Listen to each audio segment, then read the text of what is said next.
उठ जा नालायक, सुबह के 8 बजने को है। तुझे एग्जाम नहीं देना क्या? थोड़ी देर और सोने दीजिए ना पापा। तू उठता है या फिर मैं तेरे ऊपर पानी फेंकूं? रोज गधों की तरह सोता रहता है, पेपर की कोई टेंशन ही नहीं है। और एक हमारा समय था जब हम पेपर में फेल होने के डर से रात भर पढ़ा करते थे, सो ही नहीं पाते थे। तो क्या आप उसका बदला मुझसे लेंगे? मैं 15 मिनट बाद उठ जाऊंगा, आप प्लीज जाइए, मुझे डिस्टर्ब मत कीजिए।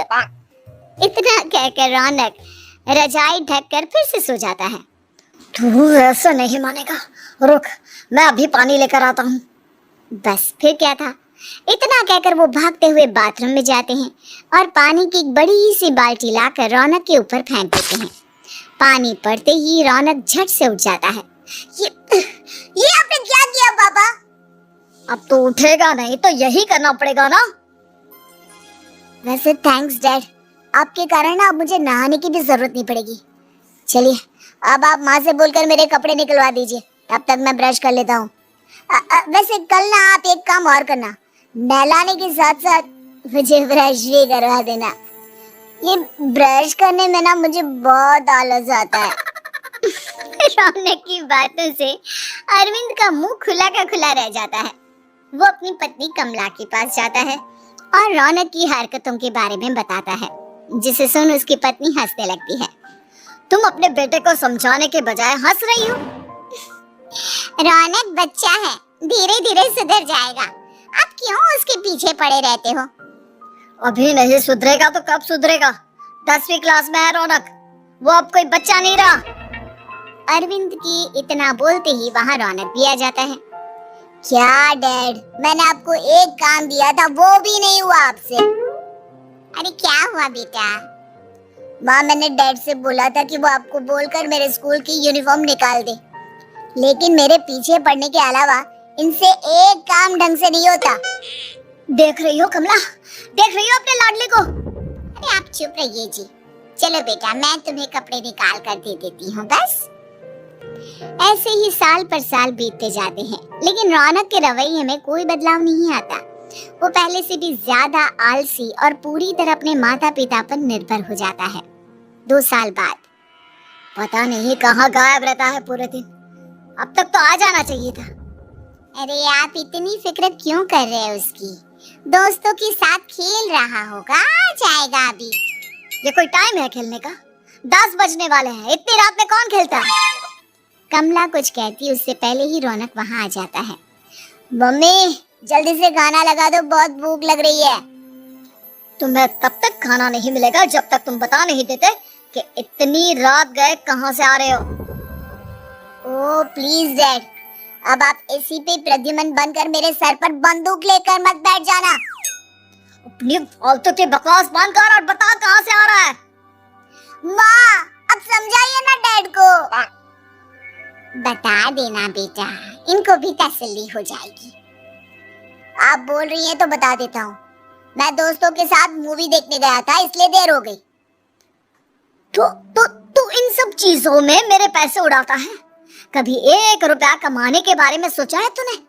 जब देखो हवा की तरह पैसे उड़ाता रहता है। माँ अब आप इन्हें चुप करा दीजिए, वरना ना मुझे गुस्सा आ जाएगा। अच्छा क्या कर लेगा? बता ना क्या कर लेगा तू? वैसे बात तो ठीक ही है, मैं कर ही क्या सकता हूँ, पैसे तो फिर भी मैं आपसे ही मांगूंगा ना। चलिए अब ये सब बात छोड़िए और मम्मी मेरे लिए खाना लगा दीजिए। अभी लगा देती हूँ बेटा। मैं बता रहा हूँ कमला, एक दिन ये ऐसे ही बिगड़ जाएगा। ओफो, आप क्यों इतना पीछे पड़े रहते हो मेरे बच्चे के? बात की बाद में देखेंगे, अभी आप शांति से उसे खाना खाने देंगे। अगले दिन, डैडी मुझे 10,000 रुपए चाहिए। हाँ? अब इतने पैसे क्यों चाहिए तुझे? डैड अब बिना सवाल किए कभी पैसे नहीं दे सकते क्या? जब तक तू बताएगा नहीं तुझे पैसे भी नहीं मिलेंगे। अरे अब आप अपने बेटे को पैसे भी नहीं दे सकते? नालायक, तेरी उम्र के लोग नौकरी करते हैं और एक तू है जो नौकरी करने का नाम ही नहीं लेता कभी। आप लोगों के होते हुए भला मैं नौकरी क्यों करूं? अरे हम कब तक पैसे देंगे तुझे? तुझे भी तो अपने पैरों पर खड़ा होना होगा ना। कौन सा उधार के पैरों पर खड़ा हूँ? अपने ही तो पैरों पर खड़ा हूँ मैं। इसी तरह रौनक दिन प्रतिदिन लापरवाह होता जाता है। उसकी लापरवाही को देखते हुए अरविंद और कमला अपने बेटे की शादी कराने का फैसला लेते हैं और 1 महीने के अंदर अंदर ही रौनक की शादी मेघा नाम की लड़की से करा देते हैं। शादी के कुछ दिन बाद, रौनक मुझे एक अच्छी सी साड़ी चाहिए, आप ला दोगी ना? हाँ क्यों नहीं, कितने तक की आती है साड़ी? यही करीब 5,000 तक की। तुम चिंता मत करो, मैं आज ही डैडी से पैसे मांगकर तुम्हारे लिए साड़ी ले आऊंगा। आप कब तक ऐसे ही अपने पापा से पैसे मांगते रहेंगे? कोई अच्छी सी नौकरी क्यों नहीं कर लेते आप?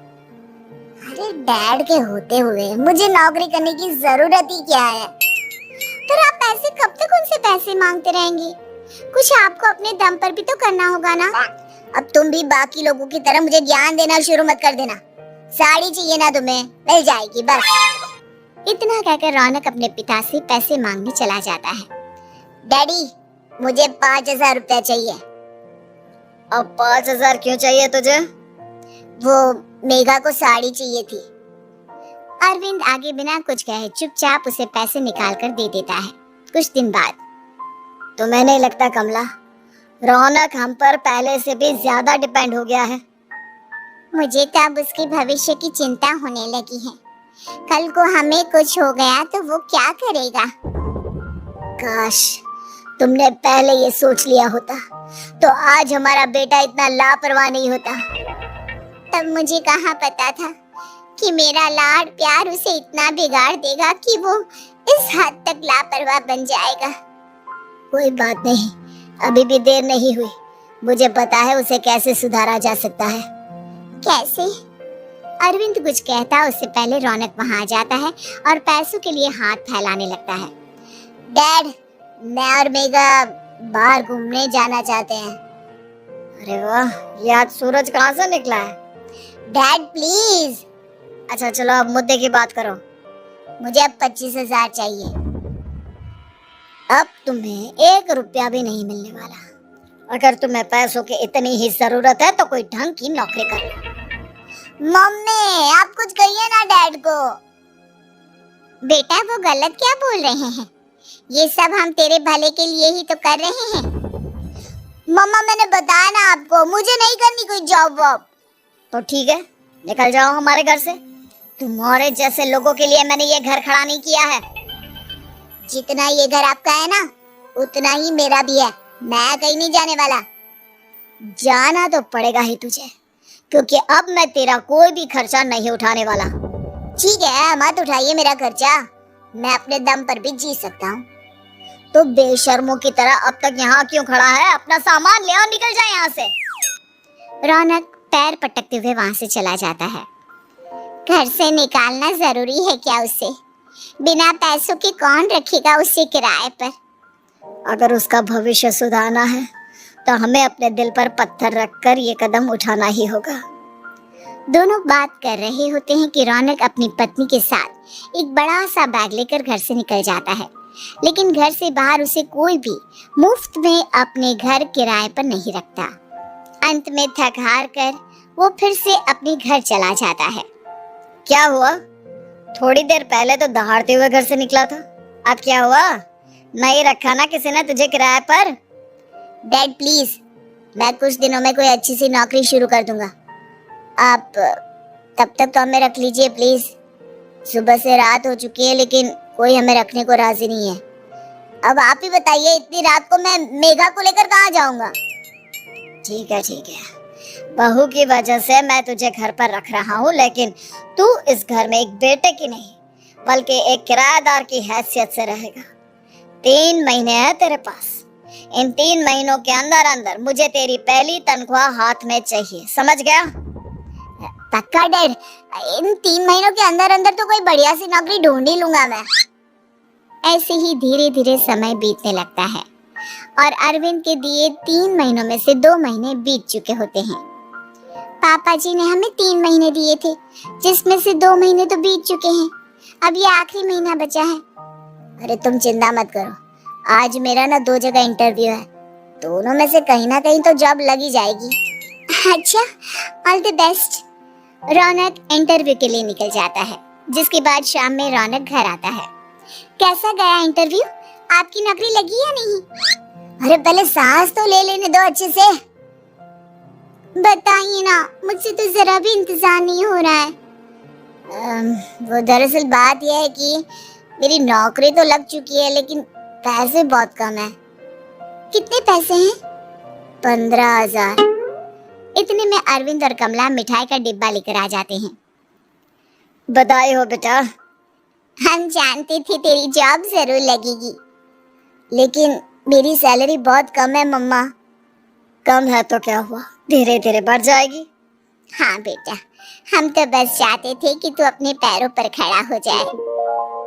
मतलब अब आप मुझे घर से नहीं निकालेंगे? नहीं, ये सब हमने तुझे जिम्मेदार इंसान बनाने के लिए किया था। Thank you mummy papa. अगर आप दोनों ऐसा नहीं करते तो मुझे कभी अपनी जिम्मेदारियों का एहसास तक नहीं होता। आज आपने मुझे सिखा दिया कि इंसान का अपने पैरों पर खड़ा होना भी जरूरी होता है। इतना कहकर रौनक झट से अपने माता पिता के गले लग जाता है और अपनी कमाई की पहली तनख्वाह वो अपने माता पिता के हाथ में सौंपता है। इस तरह रौनक एक गैर जिम्मेदार व्यक्ति से एक जिम्मेदार व्यक्ति बन जाता है।